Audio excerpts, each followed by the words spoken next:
আল্লাহ রাসূল বলে, হে সুহাইল, তুমি আল্লাহ তাআলার সাথে যে ব্যবসা করছো ওই ব্যবসায় তুমি সফল হয়েছো। আল্লাহু আকবার। আল্লাহ তাআলা জিবরাইলের মাধ্যমে আমাকে জানায় দিছে, তুমি তোমার সব সম্পদ ছাইরা মক্কা থেকে মদিনায় চলে আসছো খালি হাতে, একমাত্র দিন নিয়া।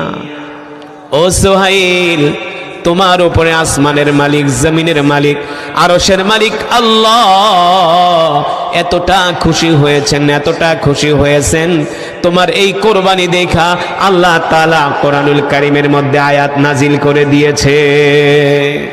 শুধু আল্লাহর নবী কোরআনের জন্য রক্ত দেন নাই, আল্লাহ নবীর সাহাবীরা পর্যন্ত কোরআনের জন্য জীবন দিয়েছে। আল্লাহ রাসূলের একজন সাহাবী ছিলেন, তার নাম হলো সুহাইল রাদিয়াল্লাহু তাআলা আনহু।